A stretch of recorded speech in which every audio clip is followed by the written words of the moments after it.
Good morning, everyone, and thank you very much for joining us for today's webinar, Embodied Carbon. What is it and how can architects reduce it? My name is Violet and I am the Administrative Assistant at the Continuing Education Department at the OAA. We will begin today's webinar by acknowledging the land on which we are meeting and calling in from today. For millennia, the place we call Ontario has been inhabited by Indigenous peoples and nations who have been stewards of the land and are deeply connected to its rich cultural and natural landscape. We would like to invite you in a moment of reflection to acknowledge our shared responsibility to address past and present injustices and provide space for Indigenous knowledge and worldviews to shape the architectural landscape of Turtle Island. Before we commence, I would like to share some important information to ensure an effective and professional webinar experience.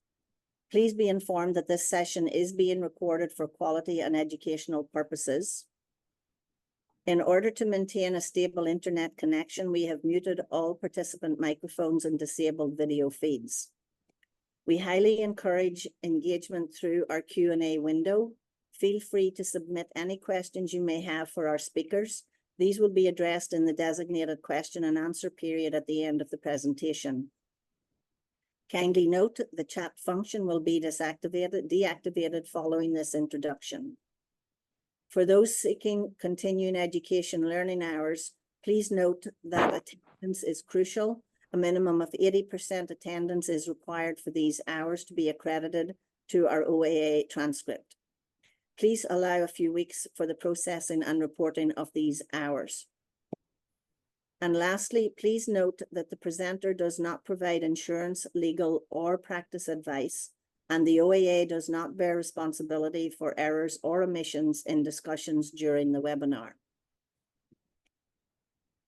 For accessibility, we provide automated closed captioning service available in multiple languages to accommodate the needs of our diverse audience. Now, I'm excited to introduce our speakers for today's session.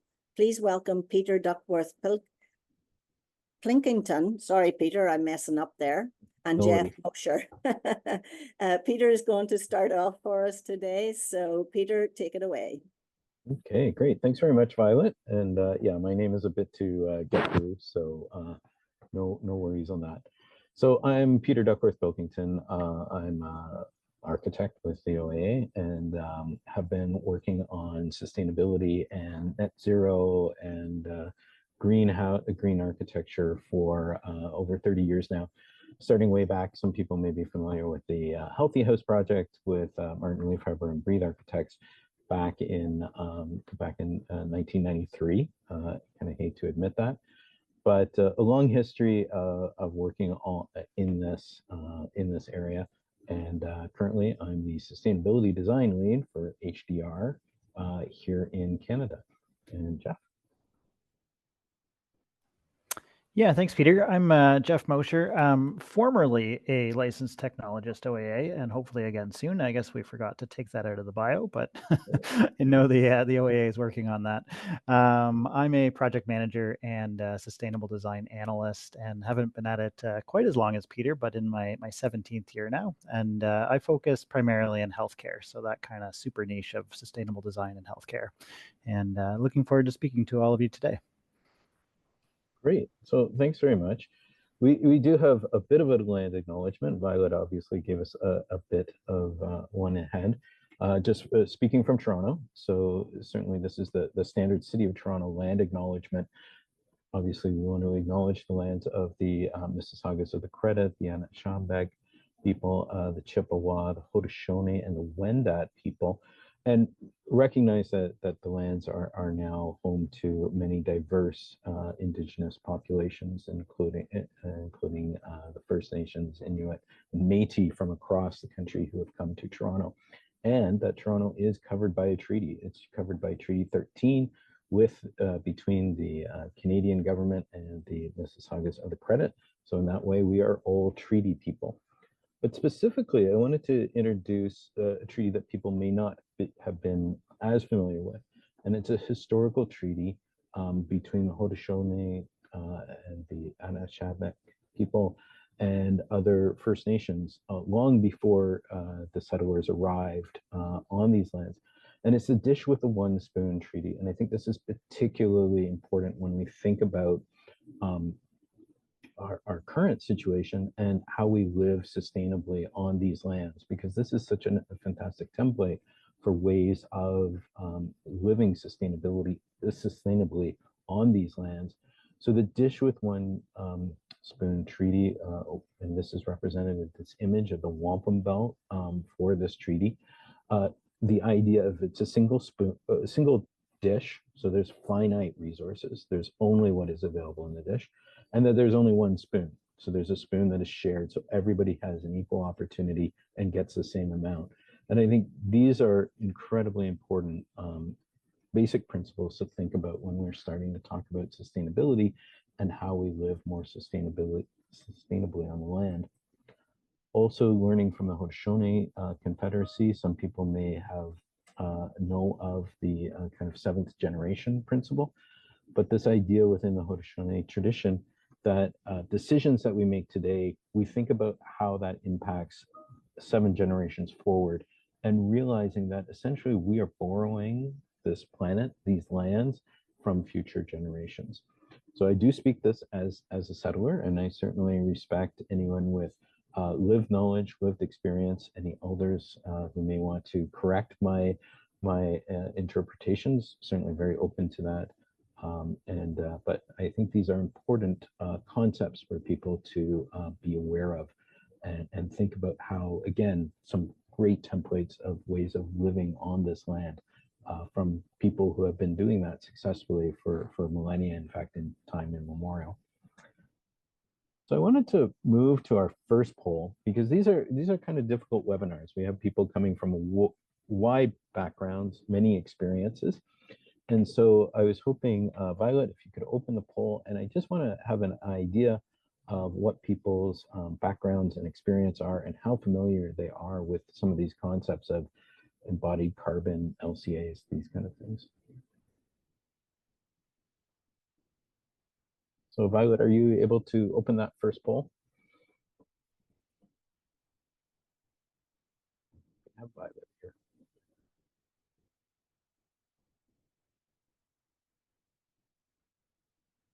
Oh, maybe we've lost Violet, not sure. So what I'll do is we'll just continue on. We'll come back to that when we get Violet back on the call. So I want to introduce this concept in maybe a little bit of a different way. So I want to introduce you to Jay. Jay is a former corporate type person who's kind of in recovery, and I meet him in this alleyway. Exchange money for product. This is the product. That's right. Jay is my egg dealer. So Jay is a neighbor of mine who has wound up taking over the family farm, King Haven Farms. And it was really fascinating. It was great to meet him, talk to him about this idea and of kind of where our food comes from, because often that kind of gets lost. So by kind of meeting Jay and talking to Jay, one is, I was able to dramatically reduce the carbon intensity of my egg supply, which was fantastic, but also able to go up and visit the farm and realize a little more of where our food comes from, what the impacts of our food production is. And you can see just off in the distance, there's some silver greenhouses that he's putting up to do microgreens, which, a lot of times when you go to the grocery store, you'll see them in the plastic boxes. They're imported from California or somewhere else and have huge carbon impacts. So he's looking at, how can we kind of reduce that carbon impact by growing things more locally. And this really got me thinking about this idea of provenance. Where do things come from? And a little bit embarrassed to admit, as an architect, I wasn't really thinking a lot of the provenance of the materials that we use, and thinking about where that comes from and what the impact is. I think, again, that was really heightened during the pandemic, You know, for instance, we had one project that was delayed because we simply could not get exit signs. Every exit sign in North America came from China. With, you know, things shut down, there was basically no way to get exit signs. So that was kind of interesting. That was a bit of a wake-up call to think about what these global supply chains are and where our materials are coming from. At the time, I was working on this project when I was with ZAS Architects, and it's a fascinating project. It's the headquarters for the Toronto Region Conservation Authority, and we were working with wood all the way up. And we were certainly starting to think of the provenance of this building and the provenance of the materials that we're using for this building, because we really wanted to create a mass timber structure that was basically mass timber from the ground, from the slab on grade up. So using even mass timber for things like exit stairs and elevator cores, and even the cladding of the building, and really thinking about what that is and what the impacts were. And Kelly Alvarez-Jones and his HAF studio did this fantastic analysis that looked at our building, but also some other buildings in the GTA at the time, and really delved into this idea of provenance, really delved into this idea of what the carbon and environmental impacts were from the material choices that we were making. So thinking right from the harvesting of the trees at the forestry, right to the erection and transportation and erection on site of the material. Specifically, we were getting material from Element 5. So his team did this kind of deep dive into what does that supply chain look like and what were the impacts. So with Element 5, people may know they have a large facility in St. Thomas, Ontario, and getting most of their wood from just north of White River. So, kind of, 1,100 kilometers, which is still a significant distance, but, less than a lot of the materials we use. And it's interesting, this connection, that it's all within kind of a single legal jurisdiction. Like, transportation is going through the States, but it's basically Ontario to Ontario. It's Ontario wood that is then processed in Ontario and then delivered to the site in Ontario. So this was the original plan. Didn't quite work out that way.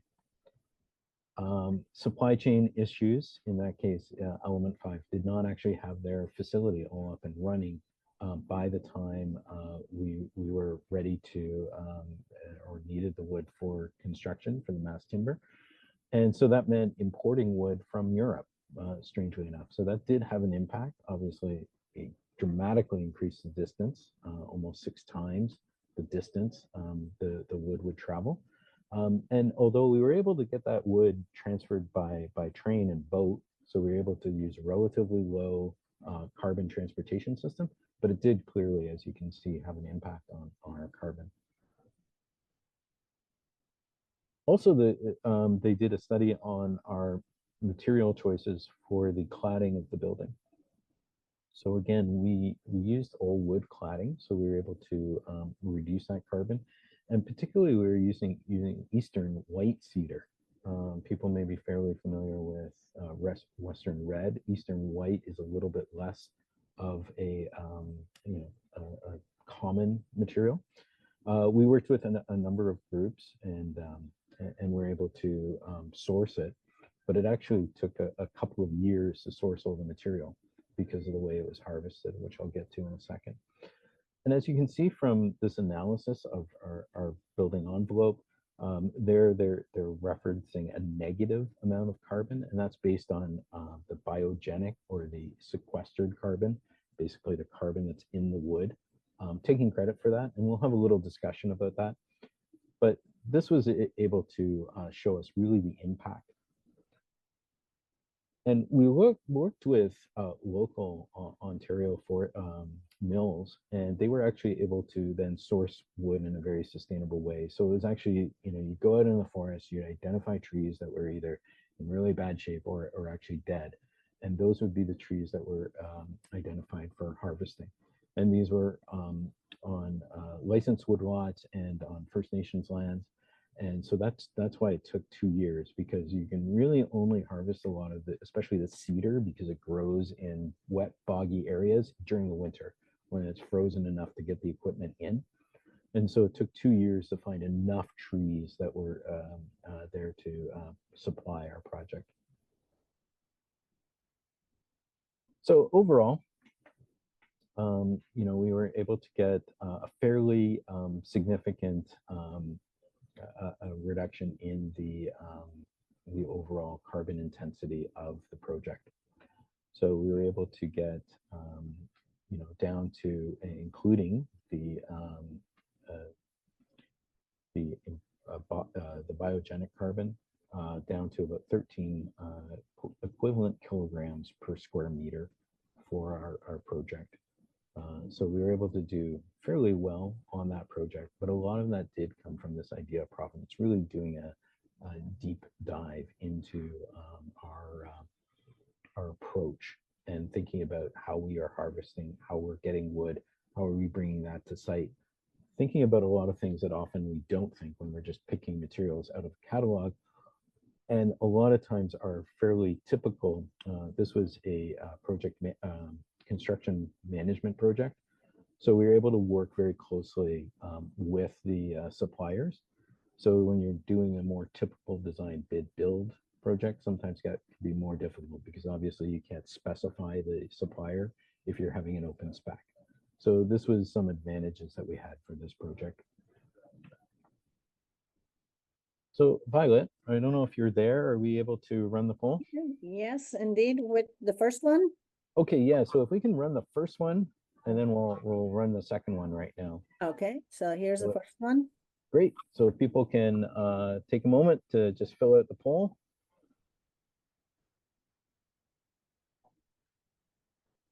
Did you want to read out the topics, or do you want to just let them? So I can, yeah, so the poll question should come up in your screen. So what it's asking you to do, first of all, is just your familiarity with embodied carbon. Is this something you're really familiar with? You've done an LCA for your projects in the past? Is it something that you've looked into? You have some understanding of how it might impact on your architectural design practice? Is it something you've heard of and you understand some of the basic concepts of? Or is this a completely new topic for you and you're curious to know more? So if people could just fill out that poll. I'm not sure if we've got results yet, Violet. Still doing a little calculating here, so we'll just give it a few more seconds and see what happens. I think it looks like that everybody's got their answers in, so let's end the poll. There's the results. Okay, great. So yeah, it seems like most people, 44 and 32% are, you know, have some experience or some knowledge of embodied carbon. So that's great to see, but not very many people have actually done an LCA yet for their project. And a few people, it's new for them. So that's good. We'll go through the material here. A lot of it is kind of focused, you know, for some basic knowledge, but we'll kind of talk in depth a little bit more as we get through, and especially as Jeff goes through the kind of case study. Okay, so we do launch 2. So if we can launch the second one, and the second poll is just asking, yeah, if you've considered provenance in your supply chain in the past. So again, it's something, you know, are you always thinking about this? Is this something you're actively putting in your specifications, or when you're choosing or to specify materials? Sometimes, you know, generally you're thinking about it, maybe some key materials, maybe a particular stone, for instance. Is it something that you sometimes think about, but maybe you haven't really integrated into your process? Or is it something you've never thought of before? So people can kind of select their answers to that. And Okay, we're still calculating, so.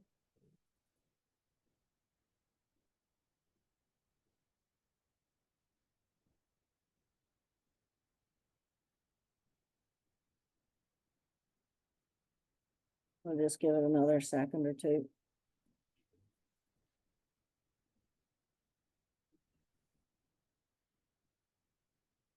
Okay, it looks like we've got everybody in there now, so, oops. A few more jumping in there.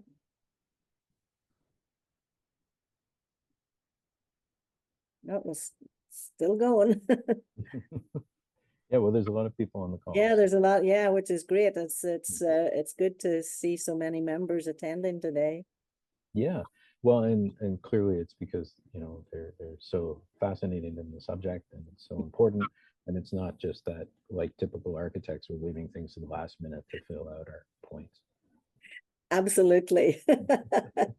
And I just saw a pig fly by there, Peter, okay? Hold on one sec. Okay, I think we're finished here now, so let's go. Great. And share the results. Okay. Yeah, so that's yeah, and I think this goes along, these results go along with my own experience. So you know, there's, you know, not few people, or very few people are kind of thinking about it all the time. Some people are thinking mostly, or most of the time, but the vast majority of people are thinking about it sometimes.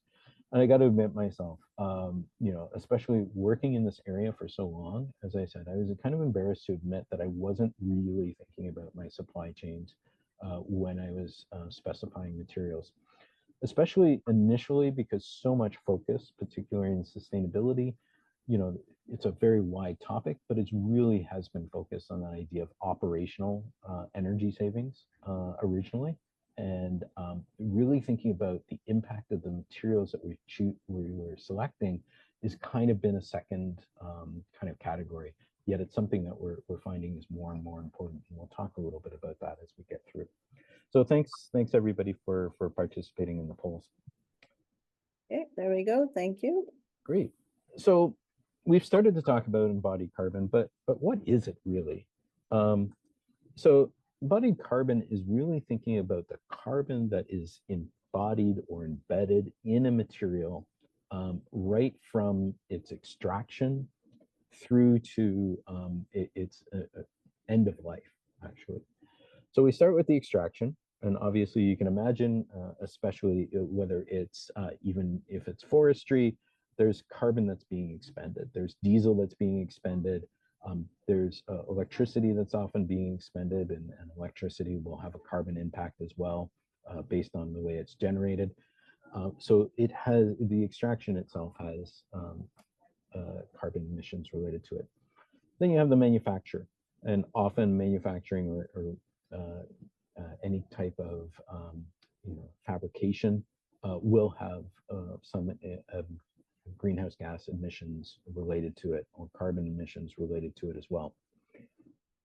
Then even in the construction, you know, you're going to have cranes that are lifting, you have you know, equipment on site that will all have a carbon impact associated with it as well. And then finally, you get your building built, but even once the building is built, there's going to be renovations, and you know, eventually you'll be replacing equipment within the building, you'll be replacing the building itself. So all those things are going to have greenhouse gas emissions related to them. And then finally, you come to the end of life. So ideally, at the end of life, materials are being reused or recycled so that we can kind of get this circular economy going, where we can close that loop and reduce the amount that is going to disposal, reduce the amount that's getting extracted. However, most materials, or a lot of materials, do wind up getting disposed of, and so there's significant carbon emissions from that as well, and greenhouse gas emissions with that as well. So if you think of with landfills, for instance, there's a lot of methane that gets released through landfills.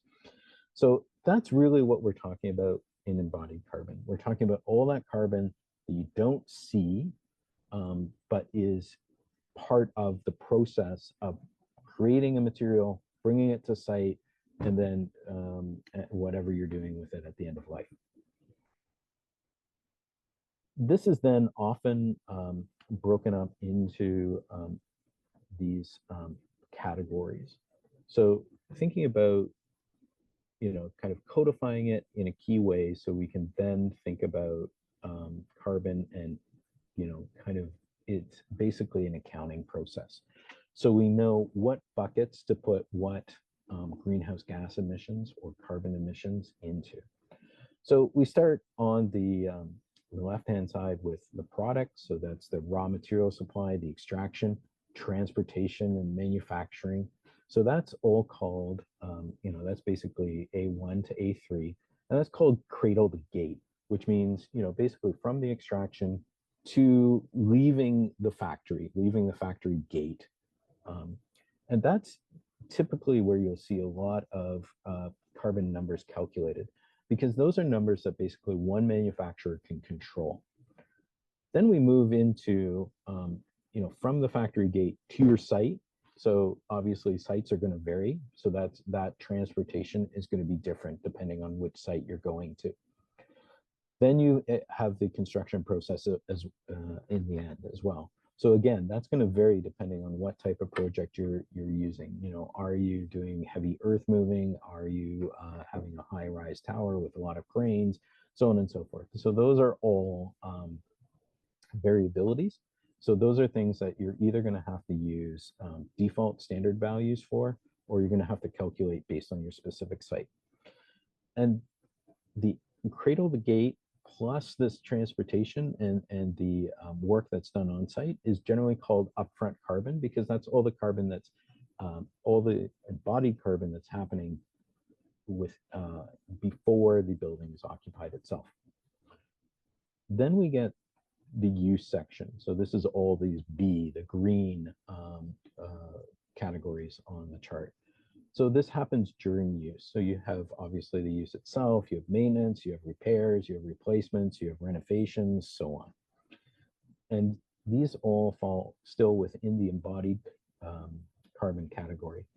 Now, within that red box during this use period is some of the things that we've generally always thought about when we think about carbon.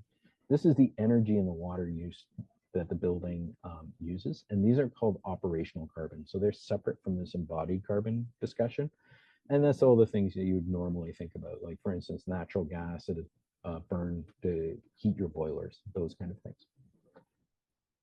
And then we move into the end of life. So what happens to this building, to the materials of this building, when the building is no longer needed? And generally this is talking about demolition and disposal. And then finally, we have this purple category, and that's saying, okay, what if we do something different? As opposed to everything going to landfill, what happens if we reuse it? What happens if we recover it? What happens if we recycle? And so those final two categories, so we've got cradle to grave, which is basically starting from the extraction of the material to the final disposal of the material. And then we have cradle to cradle, which is starting to think about these circular economy concepts where instead of always going to the earth for our raw resources, we can actually go and use resources from previous projects. And I think a great example, and we might think of things like reuse as a relatively new concept. However, it's fascinating to realize that a lot of the marble in St. Peter's in Rome, for instance, actually came from Roman ruins. So we've been doing this reuse and recycling of materials for a very, very long time. So a little word on a lot of these concepts, and a lot of this terminology and wording can be a little bit confusing. Really what it comes down to is carbon accounting. These are kind of like similar to the rules that you'd use for financial accounting. These are rules that we use for carbon accounting. And really what it's about is making sure that we have the right, we're putting things in the right buckets and we're not double counting. So with GHG emissions, you'll often hear concepts of scope 1, scope 2, and scope 3. So scope 1 is all the direct and operational emissions that a client might have. So an example of that would be burning natural gas for your boilers. Scope 2 is all the electricity, the carbon that's associated with the electricity generation. We have a generally fairly clean grid in Ontario, but we still do use natural gas for our electrical generation, particularly at peak time. So we still do have a little bit of carbon that's generated. And these both, for scope 1 and 2, fall under that operational category that we talked about before. Embodied carbon falls completely under the scope 3. And scope 3 is an indirect scope, and it's a scope that's not directly controlled by the client. You know, they can't really tell a manufacturer how to extract their material. They can't tell a contractor directly how to build the building, but we can do it in an indirect way, in the way we write our specs. So generally anything that we're talking about today in embodied carbon would come under that scope 3 emission category. And then, wait a second, you've been talking about carbon, you've been talking about greenhouse gases, what's what? Well, equivalent carbon dioxide is the unit for global warming potential. And global warming potential is basically how much, basically 1 ton of a gas, how much will that increase the global warming within the climate over a period of time. And that's usually 100 years. So the larger the global warming potential, the more the Earth is warmed. And it's comparing that to carbon. So for instance, if you looked at a refrigerant like R410A, it has a global warming potential of 2088. So 1 ton of R410 would equal 2088 kgs of CO2. So CO2 is basically the unit. So when we're talking about embodied carbon, or when I'm talking about CO2 generally, what I'm talking about is the CO2 equivalent. So it may not be carbon, it may be another gas, it may be methane, like I mentioned before. There's many other global warming gases. But we just kind of lump all the gases under carbon because we're talking about equivalent carbon. The other thing to think about is biogenic carbon. So as I mentioned off the top, and there's been a lot of push, especially by the forest industry, to talk about using biocarbon to reduce your carbon impact. And this comes from this idea that, we have carbon, and trees and all other plants take the carbon out of the atmosphere, lock them in their cells, and they stay inside the cell until the tree decays. And at that point, the tree decays, the carbon is unlocked and then released back in the atmosphere. So the idea behind biogenic carbon is, what if you interrupted that cycle? What if you take the carbon that's absorbed by the trees, put it in, harvest those trees into logs, and then put those logs into buildings where the tree is not going to decay. It's, within an enclosed envelope, or it's protected in other ways. And so that carbon remains locked in there forever. So then, can't I take the credit for that because I'm taking that carbon out of the atmosphere and sequestering it in my building? Well, the challenge with that is what happens. So it's great at the front end. So if once you harvested that wood, if it's harvested in a sustainable fashion, and it's certified like by the Forest Stewardship Council, so that we know it's a circular economy, and that carbon and the forest is going to regrow, and it's going to continually cycle and continually take CO2 out of the atmosphere. That's great. However, what if we do something different with that forest? What happens if it becomes a parking lot? Or what happens if it becomes a field? And yes, it's still, the plants will take carbon out of the atmosphere, but not as much as a mature tree. So now we're not taking that carbon out of the atmosphere at the same rate we used to be. So that's a challenge. We also got to think on the other end. What are we doing with that wood at the end of life? If we keep that circular economy, we disassemble that structure, we put it back in a warehouse, and then we reuse it for the next building, great. We are keeping that carbon locked in the wood, and it never gets out. However, if we do something different with that wood, if it's chipped for playgrounds, if it's put into a landfill, if it's burned, then you're releasing the carbon that was locked in that wood anyway. So you haven't actually gotten credit back for that. So it's really critical to think about the two ends of this equation. And so generally the guidance today is that no, you can't count the biogenic carbon as a subtraction, from your carbon impact. It becomes listed and say, look, we've got biogenic carbon, and we recognize that that's different, but you can't subtract it from your overall calculations. So why is it important? Well, number one, we're in a climate emergency. And embodied carbon is carbon that we're essentially spending today. The second your project gets tendered and approved and starts going forward, it starts producing carbon. So this is carbon that, as opposed to operational carbon, because that natural gas might not be burnt in a boiler until until the day it's occupied, which could be 10 years or 5 years out, and it's also ramping up slowly. But this is carbon that we're spending right now, so this is critical. We already know the damage that even a 1.1% or degree above historical levels has had impacts on floods and forest fires. And we just recently got word yesterday that we're now at 1.63 degrees Celsius above the pre-industrial levels for the last 12 months. So this is something we're living right now. We need to make impacts right now. And the best way to make impacts right now is by reducing your operational carbon. We're also getting a lot better at efficiency. We've electrified a lot of buildings. We're bringing in heat pumps. So that portion of the operational carbon is coming down compared to the embodied carbon. So embodied carbon is becoming more important. In fact, one study done by CAGBC showed that the embodied carbon was almost 4 times the operational carbons for a high performance building in Toronto. We also are starting to see, because of this, that the federal and provincial regulations are starting to catch up. So federal government requires for all their new buildings that there is a whole building life cycle assessment completed, and that you're reducing your embodied carbon in your structural material by 30%.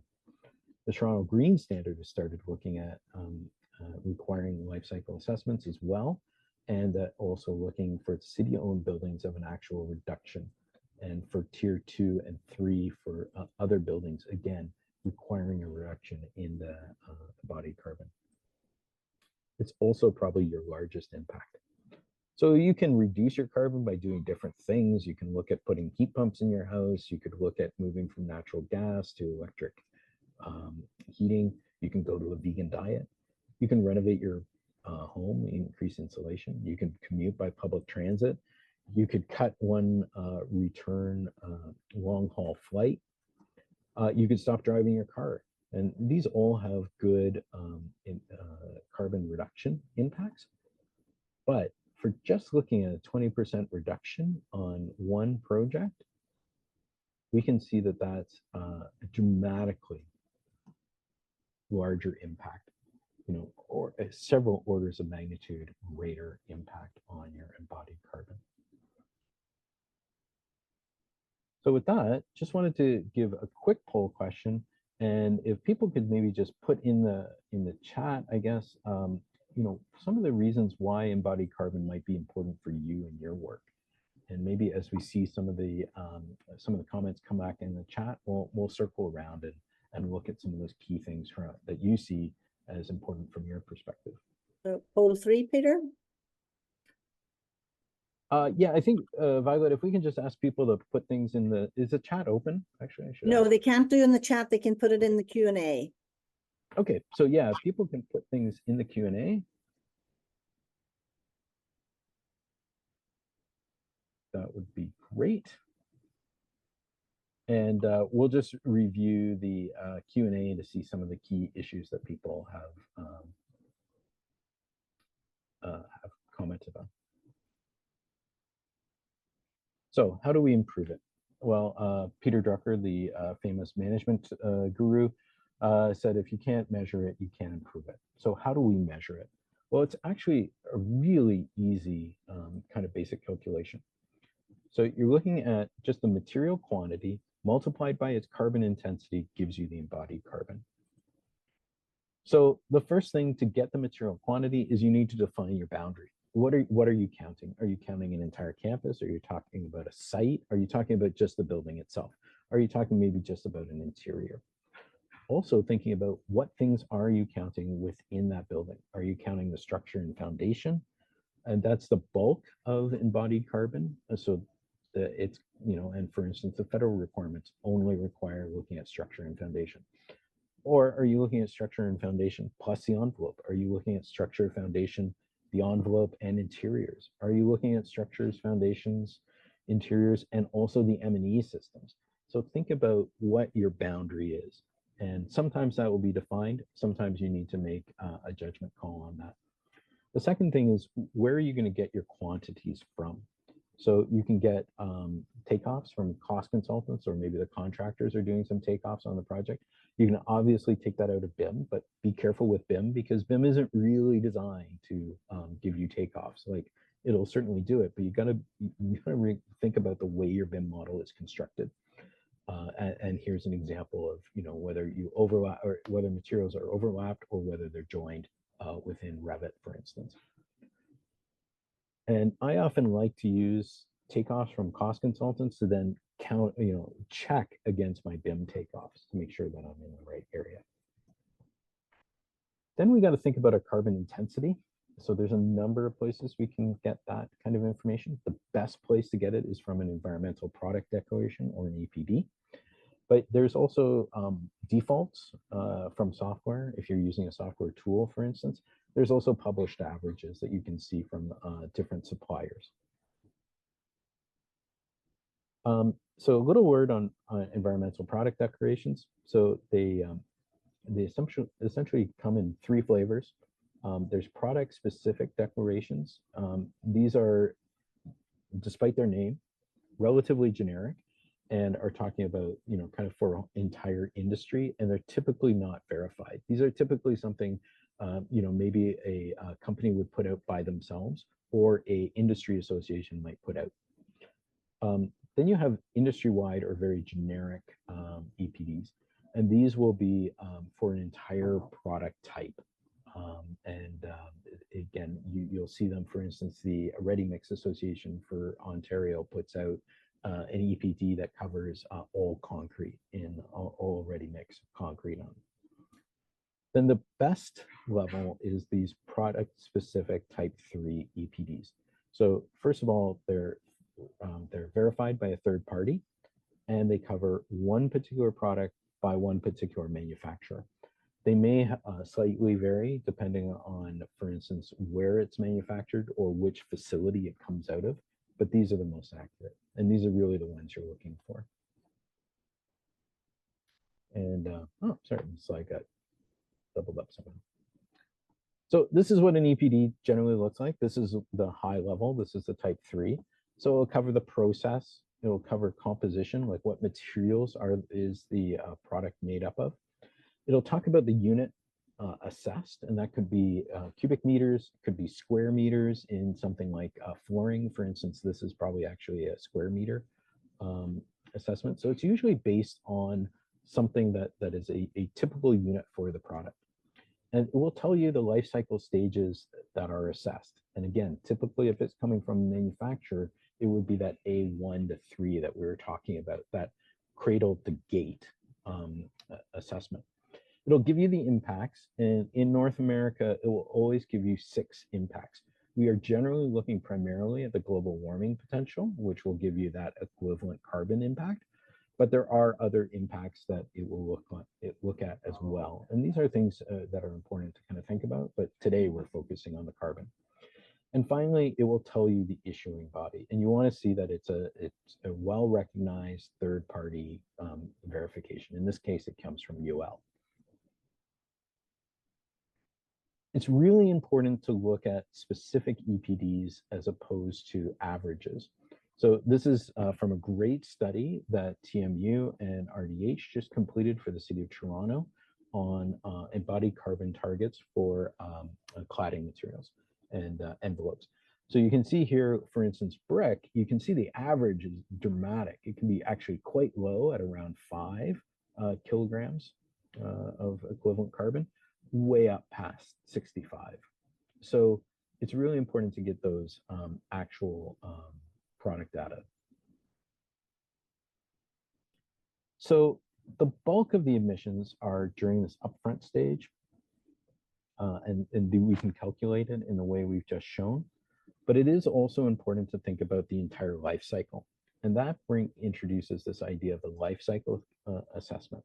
So we're taking the quantity the intensity, now we're adding cycles of replacement, and we're adding this concept of what happens at the end of life.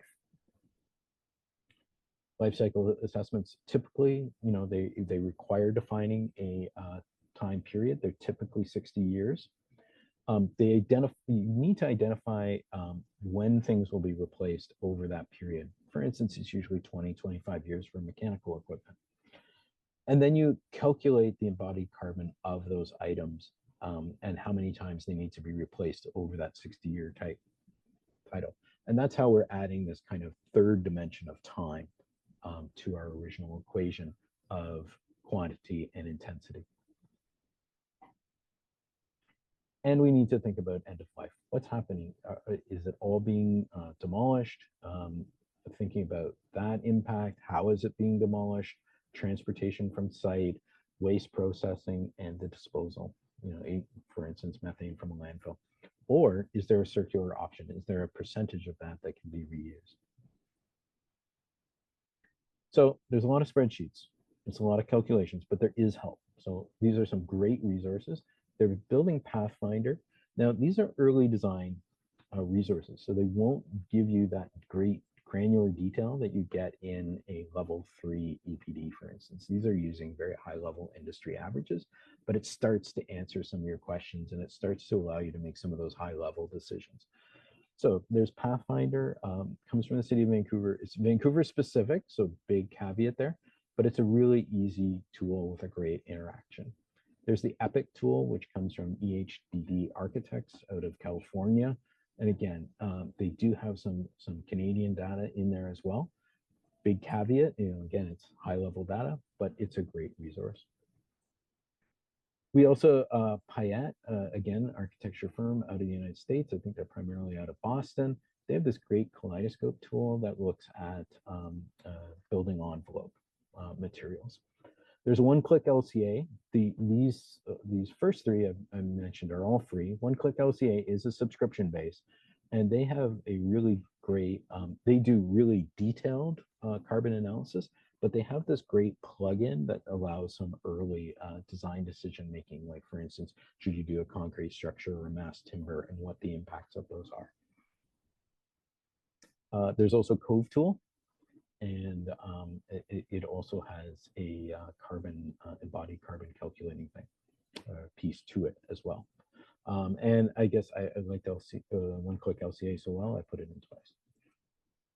And then there's also this resource from RDH, and then it's not a tool, it's just a PDF, but it gives you some great high-level examples of different cladding materials or different wall types and the impact. Wall types, it also does roofing as well, and allows you to make some quick decisions as you go into the early design. Now, once you get into more detailed design, there's some really powerful and robust tools out there that can do some really detailed calculation. So there's buildingtransparency.org. They have their EC3 tool, completely free, but it's very, it's basically a glorified spreadsheet. It's really labor intensive because you basically have to feed in the volume of each material. And then they do have a lot of EPDs within their database that you can just select, or you can input your own EPDs. But it's a powerful tool and it's free. One-Click LCA automates a lot of this process, so it makes it a lot easier. Plus, it has a great plugin with Revit, so you can get a lot of that data directly out of Revit. There's Athena, which is a Canadian product, which is fantastic. But again, it's like EC3, it's very labor intensive, and you'll actually see a lot of EPDs are using Athena to develop it. It's very detailed oriented. So something you would want to do maybe for really high level analysis. And then there's Tally, which people may be quite familiar with. Great plugin from Revit. It's a fantastic tool. The one challenge with it is it doesn't use EPDs. It uses kind of industry averages. So it's a little more challenging, but we'll get to that. Jeff will show a little bit about that. So finally, just a word of caution. Some of the data is a little bit slippery. We don't have a lot of reference data. There's people are starting to do a lot of this, EPDs and LCAs, but they're, it's new in the marketplace yet. There's a lot of assumptions in an EPD, so it's really important to understand what those are. Boundaries are a little bit all over the place still. And then there's this question of biogenic carbon. How do you even determine what the end of life might be, given that your building may have a 50-year life? What are they doing in 50 years for buildings? And it's a very dynamic space. So the process is set targets, work through your pre-design, get some basic modeling done, do your design, start bringing in your LCA process at the design, confirm that design, and then once you've done some confirmation work, look at how you can improve on the system. And then finally, ideally, once the construction is done, use the actual EPDs during the shop drawing process to then calculate the, more accurately the impact of your building. Here's some good resources for carbon benchmarking.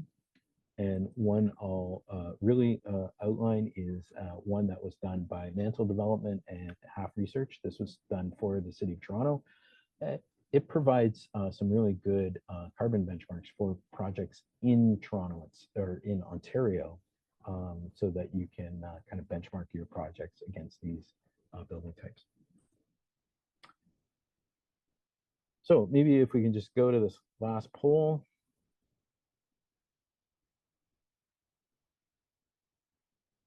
Certainly can. 1 second. So poll 5. Oh, actually, sorry, poll 4. Oh, 4. Oh, sorry. You said last. I did. Okay. Is everyone seeing that? I'm still seeing poll 5, sorry.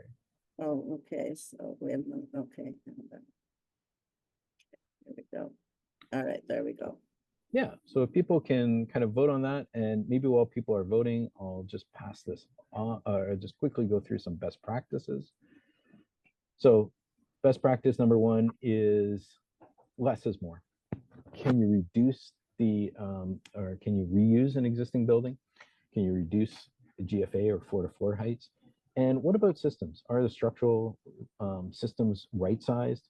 Can stud spacing be increased? Maybe instead of doing the standard 400, can you go to 600 on center? And, I hate to say this, but, is that fantastic heroic cantilever really necessary? Because there's usually a lot of embodied carbon in those kind of cantilevers, especially if it's concrete. Okay, so got some results from the poll, which is, yeah, so, only about 12% of people have used an LCA. 88% have not. So this is important. So this is from a study from the Rocky Mountain Institute. People know them. They're a real leader in sustainability in general. And they found that there's these kind of 5 key impacts that you can do with carbon and have very little impact on your overall cost. So concrete, looking, and we'll talk a little bit about those specific reductions within concrete, looking at high recycled content rebar, looking at low embodied carbon for insulation materials, looking at what you can do with glazing, and then generally that's moving away from aluminum to things like fiberglass, and then looking at some of your finished materials as well. And generally, if you're specifying low volatile organic compound materials, you're also then reducing the embodied carbon with them as well. So you get a double duty, better indoor air quality, and also reducing the carbon impact. So for concrete, interestingly enough, basically 80% of the concrete impact is in this process where they're creating clinker, which is basically taking the limestone, superheating it, rotating it in the kiln to create the cement. So if you can reduce that cement material, you can have a massive impact. This is from the Canadian Ready Mix Association EPD. So you can see if you do a GLU concrete, that means adding up to 10% limestone with your concrete. If you look at increasing the slag ash, which comes from the steel industry, And you look at a technology like carbon cure, which I'll let people look that up themselves. It's a great Canadian technology where you actually take carbon that's been removed from the atmosphere and inject it in the concrete. And because of chemical reactions, it remains locked in that concrete. You can see a significant global warming potential reduction. And this comes basically at no cost, no additional cost, because actually the most expensive part of the concrete process is creating that clinker. So by reducing it, you're reducing their costs as well. The only caveat here is as you increase, particularly the slag ash, that increases your early strength time. So if you're using the flying forms, and particularly for structural pieces, you might get pushback from contractors because that's going to push out their construction schedule. However, if you use it with less time-sensitive materials, like slab on grade, for instance, that can have a, you can increase that amount dramatically without having an impact on schedule. So maybe less slag ash, maybe 10, 15% in structural elements, and you can increase the slag ash in like slab on grades or footings and that kind of thing that may not be as time critical. Insulation, as you can see, there's a big difference between some of the different insulation types. So you want to be selecting those insulation types that have a lower embodied carbon. One big caveat with XPS, extruded polystyrene insulation, is this is really dependent on the blowing agent. So these insulations at the top end, same thing with the polyiso, are using like the HFCO blowing agents, which have much higher global warming potential. Also, just looking at using fiberglass framing instead of aluminum framing can have a big dramatic reduction, as you can see in our global warming or our carbon numbers. Also think about triple glazing. We would usually think a lot about doing a triple glazing unit just for energy savings, but the embodied carbon of that extra pane of glass may not actually pay back, especially if you're using heat pumps and it's a pretty electric type building. So you want to think about that. Unless you can do triple glazing and delete an element like perimeter heating, so then you can balance off that embodied carbon between the piping that would be used in the heating for the perimeter and the extra pane of glass. You want to look at mass timber, but also other biomaterials, like for instance, linoleum is a great example. And you want to talk to your mechanical engineers about using lower embodied refrigerants or lower global warming potential refrigerants as well. And with that, I'm going to hand it off to Jeff to talk about a case study project. Yeah, great. Thanks, Peter. So this is Prince Edward County Memorial Hospital in Picton, Ontario, and it's I can't get too into the details on the project itself just yet, but can share some lessons learned and some anecdotes from what we did on it. It's a small community hospital, about 24-bed inpatient unit, emergency department, outpatient, diagnostic imaging, that kind of stuff. And what's really unique about it is that we actually built it out of mass timber. And as the slide says, you can't do that, right? Because it's a B2 occupancy and it's over the size that you're allowed to use combustible construction. But we were able to get a little bit creative working with our code consultant, where we actually split it into 3 buildings using firewalls. So building 1 is the inpatient unit, and it is less than the maximum area for combustible construction in a B2 occupancy. Building 2 is the emergency department. It's 2 stories, but also less in the maximum area than what's permitted. And then building 3 is a D occupancy. That's the outpatient building, support services, these sort of things. So we're allowed a larger area there. Building is fully sprinklered, of course, but it was really these firewalls and the limited size of the facility in the first place that made this possible. So it is actually unencapsulated mass timber. There have been changes to the building code, to the National Building Code, and now adopted to the Ontario Building Code that let you build a bit bigger and higher, so long as you encapsulate your mass timber with drywall and these sort of things. But this we left exposed. We really wanted the warmth and tactility of that wood to really shine through. So a little bit of gymnastics to do that. You can go to the next slide, Peter. So we knew there were a whole, a long story that I can't really tell today about why and how mass timber came to be on this building. but it made a lot of sense for the community, for the client. It's something we always wanted to do. So that was already a decision that was made, but we figured we wanted to measure it. And the tool that we used was Tally, which Peter mentioned earlier. So Tally basically, it reads your Revit model. It's a plugin in Revit, and it quantifies all your building elements. It categorizes them, right? So you get things like you can see on the left-hand side there, an exterior wall. And then it doesn't know if that, it knows it's an exterior wall. It doesn't know what it's made out of. So you essentially are attributing these Revit elements using this Tally overlay plugin to tell it that wall is brick, okay? And then on the right-hand side, you're telling it what type of brick that is, what type of mortar you're using, what type of reinforcement. And then using that information, Tally will draw from its database saying, this is the carbon intensity you're telling me is associated with that brick. And as Peter mentioned, that's not looking at an EPD for something you've actually spec'd. It's looking at an industry average. So there's a bit of, fuzz to it, but it gives you kind of a good first crack at it. So we knew we wanted to do a model of this and see what the impact of mass timber was, but we started with something a little bit smaller. You can go to the next slide, Peter. Yeah, and I'll just say, Jeff, that I'm more familiar with the one-click process, and it's very similar. The only difference is when you go to the second, where you're defining your ingredients, as they call it in Tally, that's where you'd input either an EPD or you'd use a default EPD that's within the one-click LCA database, or you'd use an industry average. So it kind of gives you those three choices, where Tally just has the industry average. That's good to point out, Peter. Thanks.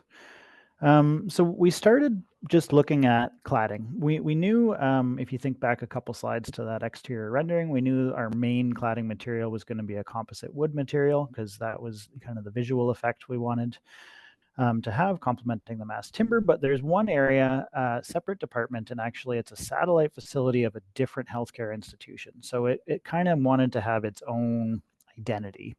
And we weren't sure what we wanted to use as a material. So we said, you know what, we need to learn how to use Tally anyways. So let's start with something really simple, like just look at cladding. We don't need to do an LCA on the whole building. Let's just build a 10-foot by 10-foot section of wall and do an LCA on that. And so you can see we looked at 4 options. Visually, they're all pretty similar. But one was, aluminum composite ACM panels. The other was fiber cement panels, like an Equitone or that sort of product. The third was a stone composite, so a veneer of limestone on an aluminum honeycomb backing. And number 4 was a phenolic panel, like a Trespa or Prodema, those kind of products, all in rain screen applications. And behind these panels themselves, all the same, right? Insulation, studs, everything else, like for like. The only variable here was the actual cladding material. So you can move forward. And so we did this analysis, and within Tally, you can do an options comparison. So we were able to do all 4 of these kind of in a side-by-side comparison right within the software platform itself. And it spits out these results for these various impact categories. As Peter mentioned, these will overlap with what you will see on an EPD, but they're not pulling from EPDs. It's industry averages, but it's laid out the same way. So that one on the far left, the global warming potential, that's the CO2 or CO2 equivalent that we've been talking about. These other categories are of importance too, but we're not going into all those right now because we're talking about embodied carbon. So you can see that the limestone actually had the lowest embodied carbon associated with it, and the fiber cement was the highest. So we went with the limestone. I think we actually ended up, we're in negotiations with a preferred proponent right now, which is why I can't say too much, but the limestone got VE'd and we ended up with phenolic. So the second lowest, unfortunately, but it did inform our design decision based on that small study. So then we wanted to, now that we, kind of had a feel for how Tally worked, we said, well, let's look at what the impact of this wood really is. Now, when we do an energy model, I think a lot of you are probably familiar. We often compare it to a hypothetical baseline. This isn't, a real building. This is a hypothetical building that was built to code minimum. And you say, oh, we're 30% better, or 35% better, or whatever. We wanted to kind of do the same thing here. And this isn't really standard practice in LCAs, because normally you're not comparing it to an imaginary building. you're just looking at your building and what you're able to where you're able to actually reduce your embodied carbon. But we wanted to see what is this versus steel. So we ran 2 separate tally models for the whole building, and you can go to the next slide, Peter. And in this first case, this was this imaginary steel building. It was a whole building analysis. When I say whole building, it excluded M&E. At the time, Tally did not have a module for carbon accounting for M&E, but it did include everything up to Division 9. So this steel building had about 13.8 tons of, 14,000 tons of CO2, 13.8 million kilograms of embodied carbon associated with it. And then we ran the same model, but changed all of that steel to mass timber. And you can see it's quite a bit less, right? It's about 3.9 million kilograms of embodied carbon. And so you export both these to Excel, and you do a little bit of simple math, and you get some results that make for a really good client presentation. If you go to the next stage, this is the avoided carbon by not building with steel. It's about almost 10 million kilograms of CO2, which is a huge quantity. It's the equivalent, and these numbers you can Google and find out what the average North American carbon intensity is. But almost 10,000 cars taken off the road. Almost 280,000 vehicle miles avoided, combustion engine vehicles, or 317,000 trees planted. So, when you're trying to justify a material choice decision, those are powerful numbers to work with, certainly. Then we did a more traditional analysis. So just looking at our building, not comparing it to an imaginary building, but looking at the carbon accounting of our building itself. And we did subtract biogenic carbon here. This was done when we were still on this should be subtracted train. As Peter mentioned, best practice we're now as an industry, and now is defined by ISO, is to not actually deduct it like that. But we were looking at it in the context of it can actually offset some of these carbon emitting materials or balance them, as Peter referred to in an earlier project. So moving on, Peter. Oh, yeah. So thanks for running through that, Jeff. I just want to, before I jump into this, I just wanted to go back to the chat and talk a little bit about some of the responses we had to the previous poll question about why it's important. And so some really good responses. And I did want to touch on some of these so obviously a lot of responses around the idea of the future and what we're leaving for our children, what we're that we're living on borrowed time.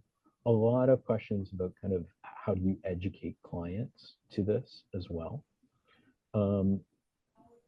Thinking about other pieces like linking into green globes or LEED or other green rating systems. So that's also something that we're seeing. Almost all the green rating systems now find embodied carbon as part of their kind of criteria. And the CAGBC's zero carbon building standard does now talks about this idea of balanced carbon. So balancing the operational and the embodied carbon, and then getting to a balanced number, as Jeff was kind of mentioning with the, I'll just go back to this previous slide, the idea of being able to balance the carbon that's sequestered or the carbon that's offset by renewable on-site to get that balance. So that's how the net zero carbon standard works. A lot about questions about concrete and so those are some good responses. Certainly one about this idea of just being more informing clients, and that it's an existential issue that we really need to deal with. And I did want to talk a little bit about just this idea of thinking about working in this space, and I've worked in this space for so long, is that it's really important to think about the self-care aspect of it as well. There's certainly days, I'll freely admit it, that I just feel like I'm beating my head against the wall, and we're not necessarily making the progress we need to. That being said, though, every gram of carbon we put in the atmosphere is a problem, but every gram of carbon we don't put in the atmosphere is a benefit. So because as carbon increases, it increases the impact.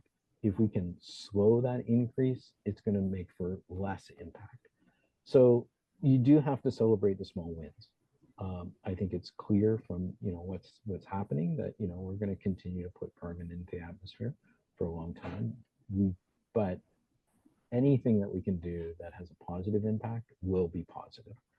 It's not like there's a magic line anywhere. Certainly there's the 1.5 degrees warming that was put out in Paris, and we certainly want to try to achieve that number. But there is nothing inherently magic about that number one way or another. If we can bring carbon down in any way, that's a positive. So thinking about that in this context of what do you do tomorrow in your practice, and we've talked about an awful lot of material here. I know it's a lot to take in, especially if you're relatively new to the subject. But first of all, is just keep thinking about less is more. Thinking about, do we really need to build that much space? And to be frank, I think a lot of times, space default gets bigger because of poor design. You think about if you ever go on a cruise, how well designed a ship is to really think about keeping things in a small space, but making it very efficient. So really thinking about that less is more mantra throughout everything you design. Know the provenance of the materials. Where are things coming? Make choices based on that. We think a lot about mass timber, which is fantastic, but as Jeff was noting, stone is also a great material because, yeah, you got to cut it out of the ground, but that's really all you need to do to it. Focus on those key 5 pieces that we talked about: concrete, rebar, insulation, glass, and finishes. Those are all impacts you can have with almost no additional cost to your project, so you don't have to go through a big sales job to clients. It's just a good thing to do. So really think about that. Leverage your team. Ask your team, specifically structural and mechanical, how they can reduce their impacts. And structural is key, as we were mentioning, how much of that carbon is locked into the structure. So think about that. But also talk to your landscape and your civil. Landscape obviously can help through the trees that are selected for planting on a site or the landscaping that's done. Civil, really think about, can you do a bioswale? Do you need a big concrete pipe? Those are some discussions to have. And then finally, it's about spreading the word. And as much as possible, thinking about embodied carbon, thinking about our impact, talking to your sales reps, all these, so that they're making sure that their company is creating EPDs. The extruded polystyrene insulation, I think, is a great example, because that was industry pressure that caused, or pressure from architects, pressure from society that caused industry to change, to move to a different blowing agent, which dramatically reduced their carbon impact. And that was, literally kind of, a stroke of a pen that made that change. And ideally, and I put this as number 6 because I realize that it's a big ask, is really start to think about that modeling, and can you do some modeling? So with that kind of brings us to the end of our formal presentation. And we do have one more poll that I'd like people to kind of start putting in. Maybe if we can get people to insert into the poll, Violet. And what we can start doing is maybe going through some of these questions that have come in during the discussion here. Pardon me, because they did complete the poll 5 before 4, I'm just going to share the results here. Okay, great. Yeah. Sure.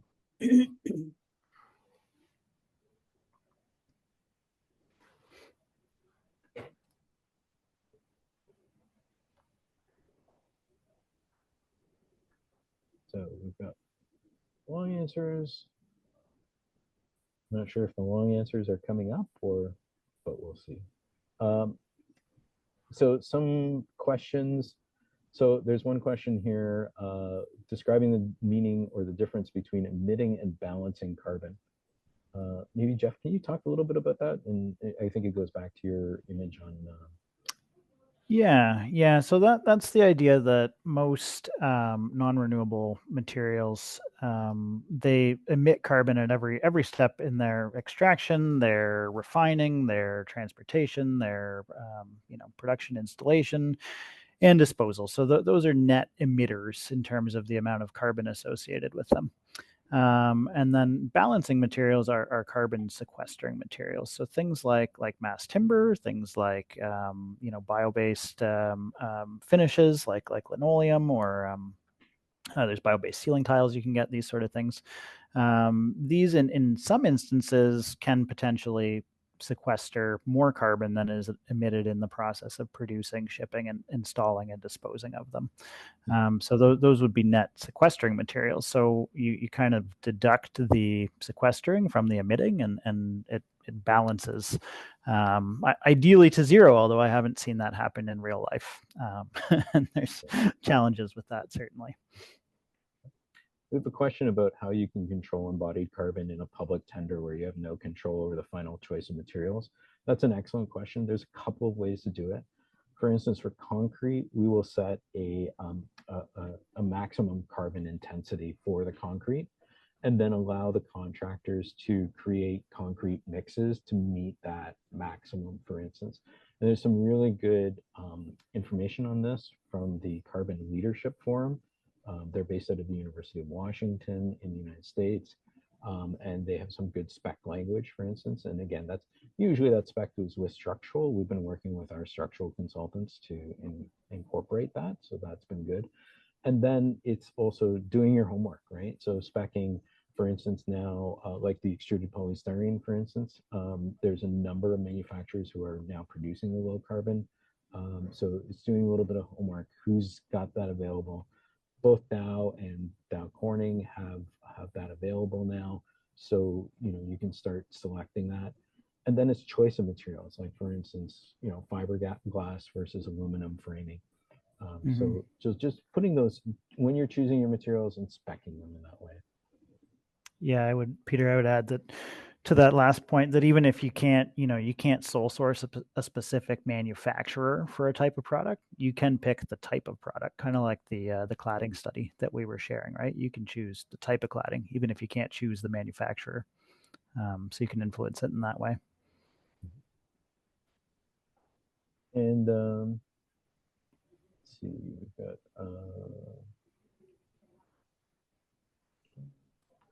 questions.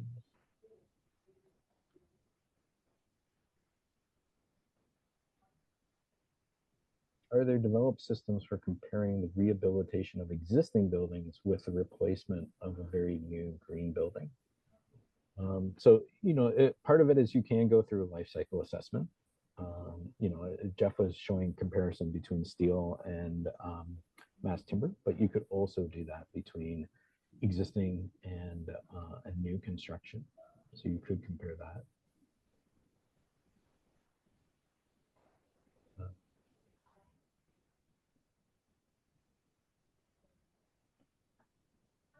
Yeah, a lot of these were poll answers, right? So it's kind of scrolling through to find the questions.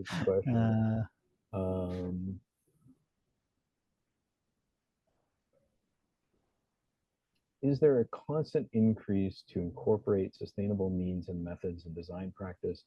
What companies or people have made headway in this industry, and what can we learn from them? Where to start, and how do we get client buy-in? Jeff, do you want to kind of take that? Sorry, could you repeat it? So there's a constant increase to incorporate sustainable means and methods in the design practice. What companies or people have made headway, and basically how do you get client buy-in for that? Yeah, I can speak to that. Just keeping in mind that my lens is very much on these big healthcare projects. This isn't necessarily applicable to if you're doing single family custom homes or something. But we've seen where we've seen things move from essentially a design to LEED Silver standard written into RFPs that, organizations like Infrastructure Ontario or clients themselves will put out, to a really robust requirement for, full net zero analysis, geothermal feasibility studies, wellness analysis, and that's come about because of advocating and agitating and bit by bit starting to introduce these things into projects.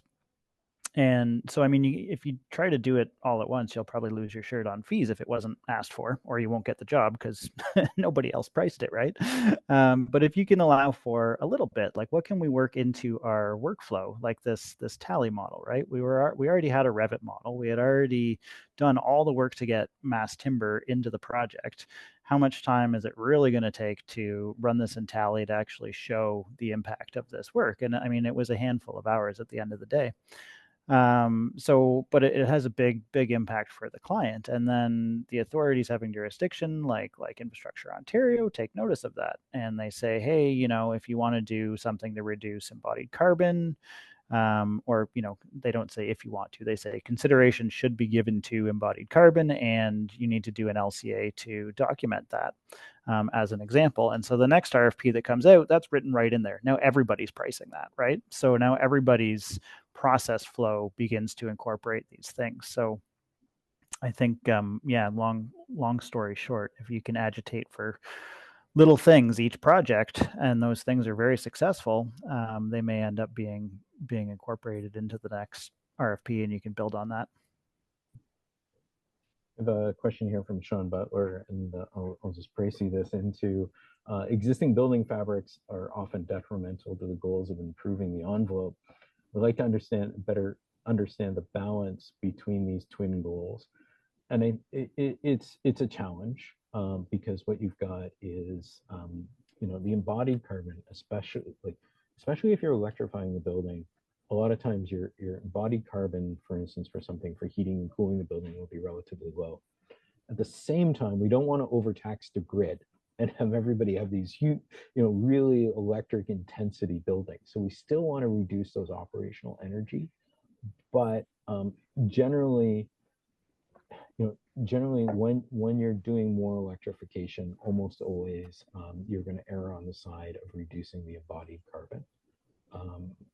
So generally that's, I think, where I would land on that.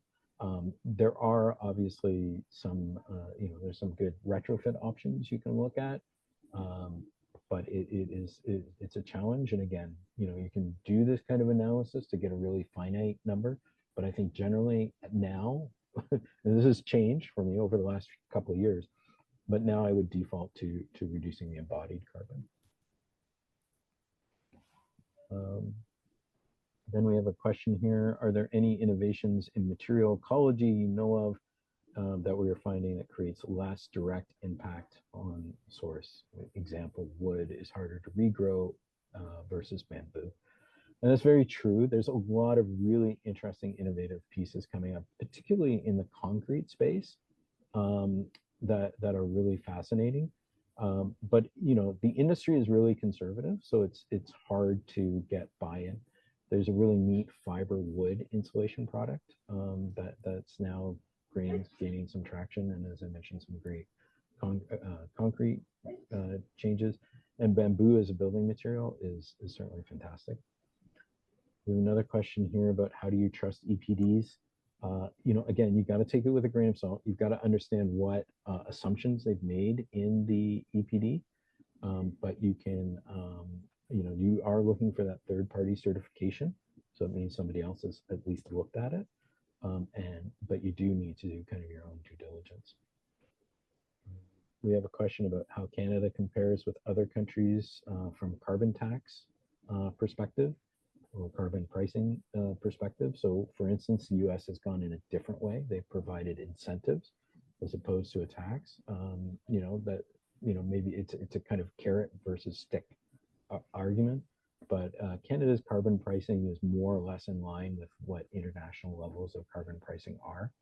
So I don't know, Jeff, if you're aware of anybody who's significantly different, but. No, Well, some are a lot higher actually, and I mean, when we think of carbon pricing in Canada, we're thinking of the consumer-facing tax, right? The carbon tariffs, which is different than other jurisdictions, like Peter mentioned. But the price on carbon, the price per ton of carbon in the U.S. that the incentive payments in the Inflation Reduction Act are based on, is higher than the legislated price in Canada. It's not as visible because it's an incentive and not a tax. But yeah, around the world, consensus generally seems to be somewhere around $250 a ton before 2050. And that's pretty standard across the international community. Yeah, we have a question here. The LCA analysis did not include the embodied carbon of encapsulating the mass timber. Are we misleading ourselves? I would say yes. Encapsulating with gypsum material is usually fairly carbon intensive. So that would be something I definitely want to look at. Mm-hmm. In this case study, we actually did not encapsulate it, though, just to reiterate that. So, yeah. A number of questions about the slides being shared. Yes, they will be.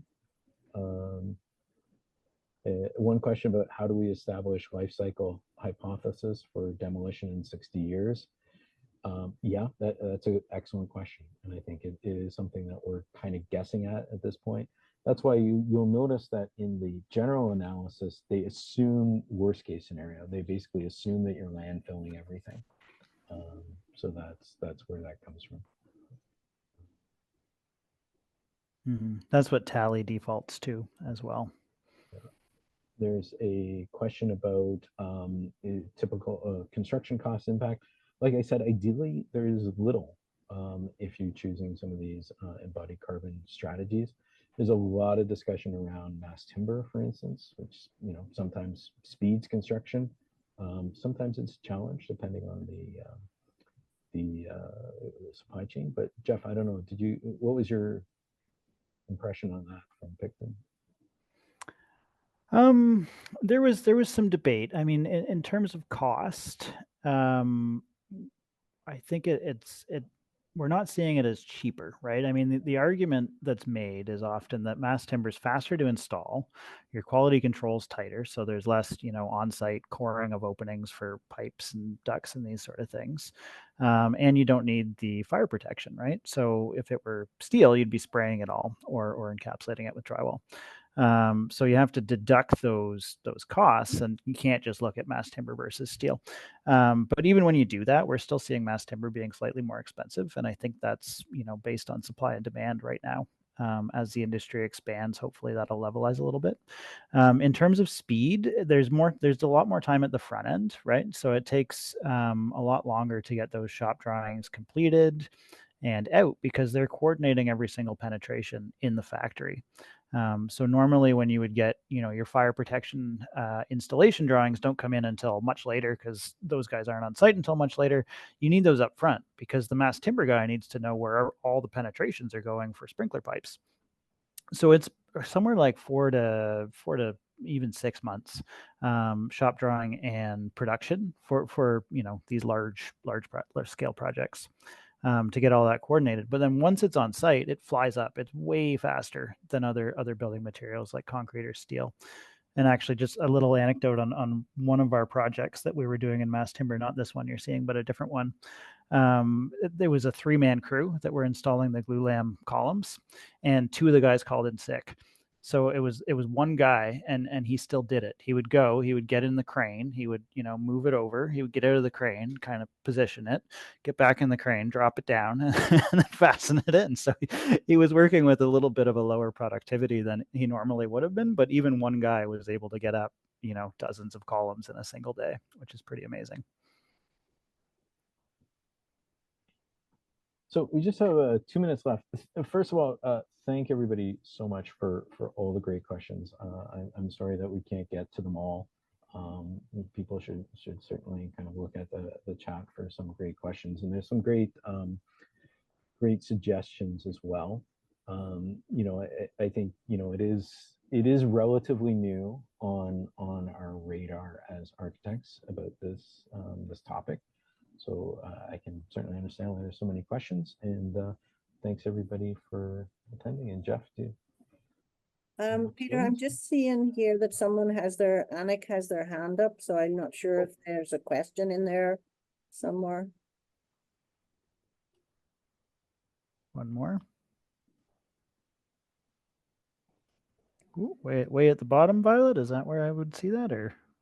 I don't know. People are just putting their hands up, whether they're saying goodbye or whatever. And They might be waving, yeah. but anyway, we'll leave it at that. Thank you Well, very much. we Jeff. have only 1 minute left. So again, thanks everybody so Yeah. much. And it's Yeah, such an great. important conversation. That was great. Very interesting. Thank you, Peter and Jeff, for such a great discussion today. And thanks also to everyone for attending.